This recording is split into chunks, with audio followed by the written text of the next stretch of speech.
Good afternoon, Monarch fans, and welcome to episode 38 of Sports Talk with Rags. And today, here we have number 24 from your ODU Monarchs, Mario Mullen, with us today. Mario, how you doing? I'm doing well, and you? Hey, I'm doing great.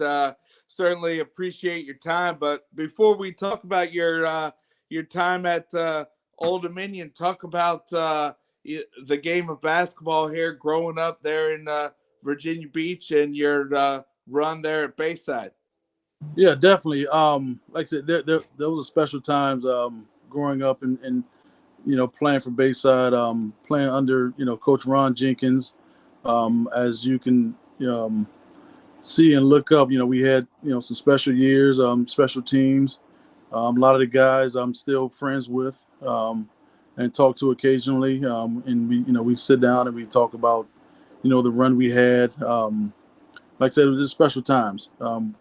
Being a part of something that can't be taken away from you, and being a part of something that it was special because we were the first team in the beach to win a state championship at Bayside back to back. Right. And like I said, it was wonderful. But yes, and I have to give Marty Plank a shout out here with reaching out to you. But Marty was telling me that you not only start on the basketball court, but also the football field. Yeah, I did. And that was the thing I thought that was special about our team, especially with the bond we had. Um, we had 14, 15 guys on our basketball team, and 12 of them played football. Wow. Right? Yeah. But let me back a little bit. I want to give special thanks to Marty too. I've known Marty for years. We grew up together. Right. Also, another good friend, Jesse James. Yes. So all of us grew up together. Just to give you a little bit, Marty and Jesse, baseball players. Baseball was my first love. Okay. I started off playing baseball first, and then got introduced to football and then basketball. So yeah, it was like I said, we formed a bond, um, through the community with, like I said, with Marty and Jesse and a few other guys. So Yes, and I mean Bayside there for basketball. I mean back to back state titles, and here I think it was the 804 then. Before we changed to the 757, but I mean correct. definitely South Side and Peninsula, definitely some great basketball players that have come out of this area. Oh, definitely, definitely. I mean, you can go to, I mean, even Norfolk. With players at Maury and Booker T, and had to go through them first, and then go through Portsmouth with Craddock and Petey Sessoms, and Hampton with Jermaine Golson and Gannon Baker and Kevin Swan. So it was some good times. You had to come and play every night. If you didn't, they were going to embarrass you and go at you very hard. So Right. Yes, and so after Bayside, I mean, what brought you to Old Dominion? I know that Coach Purnell was there leading the Monarchs at that time, but what led you here to stay home and play D1 right here in your own backyard? it was a few things that led up to that. Playing AU basketball for Boo Williams. A lot of the guys were on the team. We formed great bonds. One particular bond I formed was with Petey Sessoms, and we talked about it. How great it would be to play with each other. And then once I saw that he signed with Old Dominion. Right. I wanted to stay home and play at Old Dominion. Also, that going into my junior year, my father passed away, and it was just my mother and my brother here. So I wanted to stay close to home and be with them, and give my mother opportunity, my brother opportunity to see me play. So Right. those two things were the deciding factors. Right. Yeah. Yeah. And Coach Capel came in and led the team, and just your junior year at Old Dominion, you started every game, averaged 12.8 points per game, named to the all tournament team, and just what a run the Monarchs were on that year. It definitely was. Coming to that season, I was coming back from an injury, and getting back into shape and trying to fit back in with the team. We thought we had something special. And when the big fellow Odell Hodge went down, we kind of, we had to, gather ourselves and think about, what we're going to do and how we're going to attack this. And, David Harvey stepped up in a big way. We had, of course, Mike Jones and Petey Sessom, but David Harvey stepped up in a big way. And we had a few other guys that step up, Derek Parker, he stepped up, EJ Sherrod, a couple other guys that stepped up, and we really, formed a team and formed that bond and went on that magical run.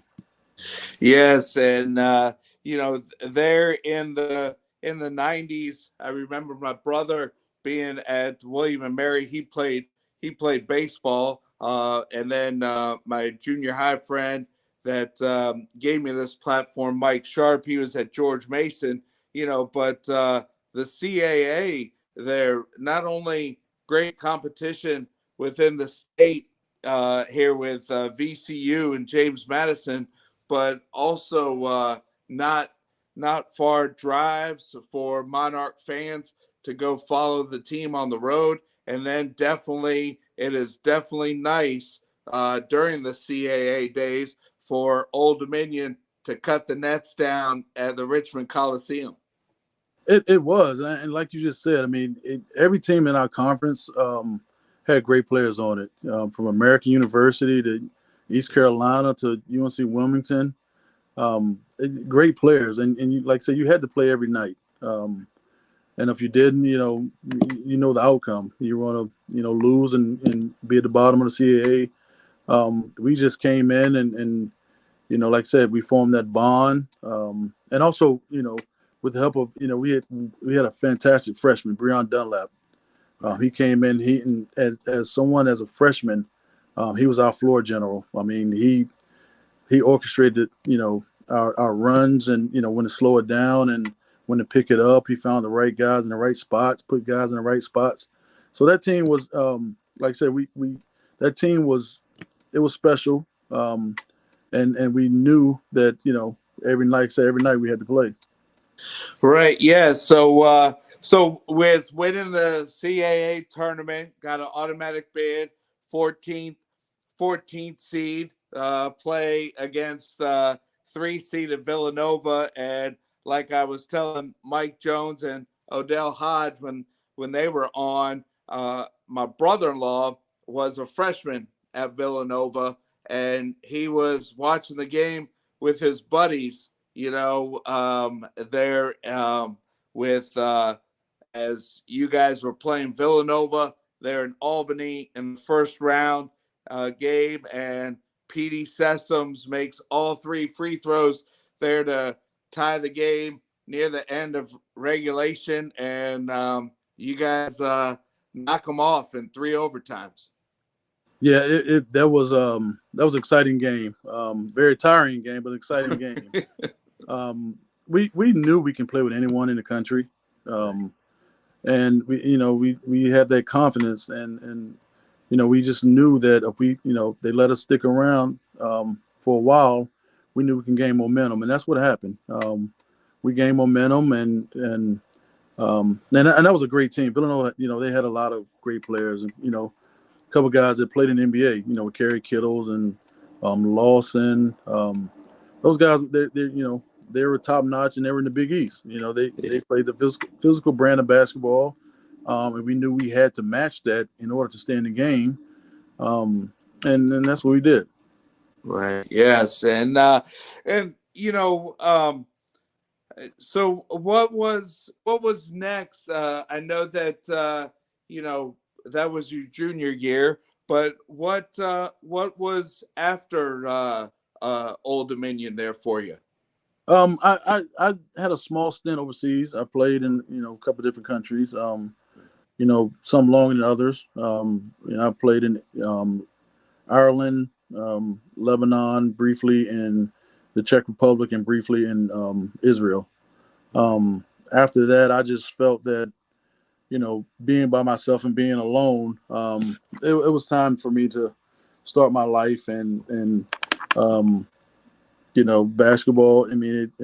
I've been to some great places and played with some great players and made some great friends along the way. But I just knew that I was ready to hang it up. Right. Yes, and I know. Currently, you are the head basketball coach at Ocean Lakes, but I also saw that you started coaching some JV basketball before you got your current job. Yes. When I was teaching at Moray High School, I was the JV coach at Moray High School. Thanks to my good friend Cornell Parker, he decided to um, move on to Bryan and Stratton, and he asked me to be the JV coach under Jack Baker. Learned a lot of great things under both Jack Baker and Cornell. Had a couple great teams, and then I decided to apply for the beach. So Right. Yes. Yeah. And I mean, back in the day, it was single A, double A, triple A. Now, based on school enrollment, 1 through 6, but how we started the conversation, and you talked about a nucleus of the basketball team played football. I mean, nowadays it's like the high school student athlete. They seem to just focus on one sport all year round. um, they do, and I kind of, in my personal opinion, my humble opinion, I think a multi-sport athlete, is better suited for the college game, whether it's football, basketball, or baseball. I know a lot of coaches like to see, athletes or student athletes, play multiple sports. It just shows that, how versatile they are. But I think that, if the athlete can play as many sports as you can, they should. Right. Yes. Yeah. And definitely here with Ocean Lakes being Group 6 and Lansdowne, Western Branch, uh, Oscar Smith, even basketball a few years ago. I mean, right here, there's definitely tough competition here at the Group 6 level. It is, and there's a lot of talent, and there's been a lot of talent throughout the years. Playing those guys, and I tell I try to schedule toughest competition. I want to play the best, and like I said, in order to be the best, you got to play the best. And those guys are, like I said, they've won state titles. They've gone deep into the playoffs. Yeah, great coaches. A lot of the coaches there, we're friends, and I respect them and what they're doing for their program. And I'm just trying to get our program to that level. Right. Yeah. So yeah, and then Old Dominion here and now football, but basketball used to be Fieldhouse, Norfolk Scope. Now they got the what was the Constant Center and now Chartway Arena, and they've had some good runs here over the years, even though now Old Dominion now into the Sun Belt. Exactly. I think Coach Jeff Jones is doing a great job. And I think past coaches have done a great job. He's bringing ODU basketball back. It is exciting, the brand of basketball they play. And playing, like I said, playing in a new arena. We played in the Scope in the Field House, in which my opinion, I love the Field House. I thought it was better than Scope because the fans are right there on the floor, Right. and we fed off their energy. Not saying anything against the Scope, but playing in the Scope, the Admirals. Well, back then it was the Admirals. Uh, Right. Playing in that arena, you were playing on top of the ice. And it took a while, to get warmed up. But like I said, the Chartway Arena is a great facility. What they're doing at Old Dominion with the new practice gym and like I said, what Jeff Jones is doing is phenomenal. Right. Yes. And I mean, you bring up Marty Plank and Jesse James. my brother Mike Ragsdale, he graduated from Western Branch in '91 and playing rec baseball there against Little Creek or even Western Branch playing against Bayside. We just first met Marty and Jesse, way back late '80s. Just a small world here with the area of talent. It is. It definitely is. The 757, the Tidewater area has been a hotbed for athletes, whether it's baseball, basketball. I mean, women's sport, field hockey, soccer. It's been some unbelievable talent come out of here. As you have the Joe Smiths, the Allen Iversons, those guys. But those guys that don't make it to that stage, it's still phenomenal athletes in this area. So. Yes, and also the military brought my family here to this area in the fall of '87, and when I graduated from Western Branch in '94, we moved out to California. So there in that '95 tournament, there wasn't all these channels like there is now with televising the tournament. So actually, I had to listen to the game on the radio, and then I think local CBS went to y'all's game when it was like the second overtime. So never forget that big win for you guys. Actually, I see St. Patrick's Day, 1995. But you're the third person from that team to come on with Mike Jones, and even though he was hurt, the Big O, Odell Hodge, came on before. So certainly appreciate your time. No, I appreciate you and have me on here. Like I said, I appreciate what you're doing, and I'm shining a spotlight on 757 athletics and the Tidewater area. It's phenomenal. Yes, and last thing. I mean, so here you are coaching varsity basketball here, and boy, just the way that student athletes are just recruited. I mean, it's definitely changed since we were all growing up.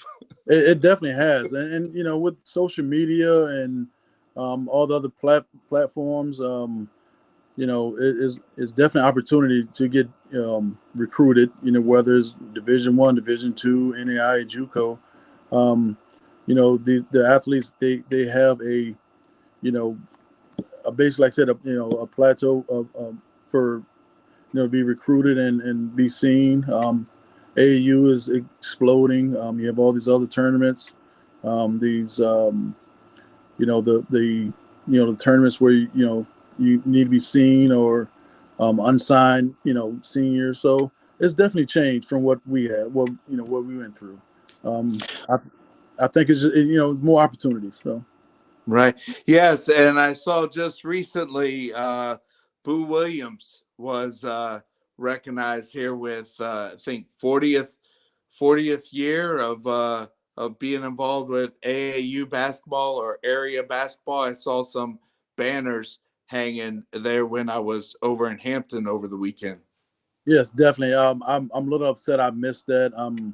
I had a few things going on. I forgot all about it. And it's two people that were very instrumental in my life, as far as growing up and playing basketball, and Boo was one of them. He gave me the opportunity to play for him, and like you mentioned earlier about the the 1A and 2A and 3A. Well, when I played for Boo, it was only his Bowie and select team, Right. and then that was it. Everybody else played under us. It wasn't the EYBL or his A, B, or C team. Right.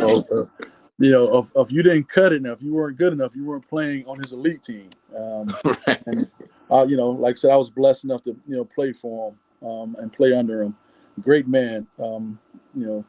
Opened a lot of doors for a lot of athletes in this area.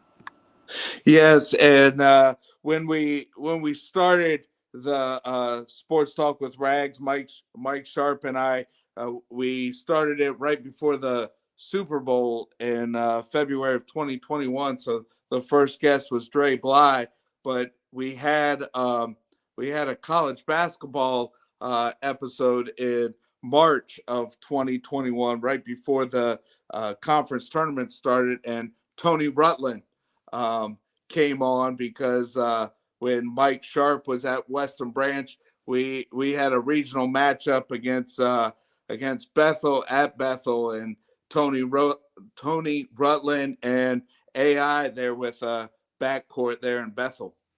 Yeah, definitely. You can arguably one of the best backcourts ever played in the state of Virginia. Those two guys, I'm good friends with both of them. I know both of them.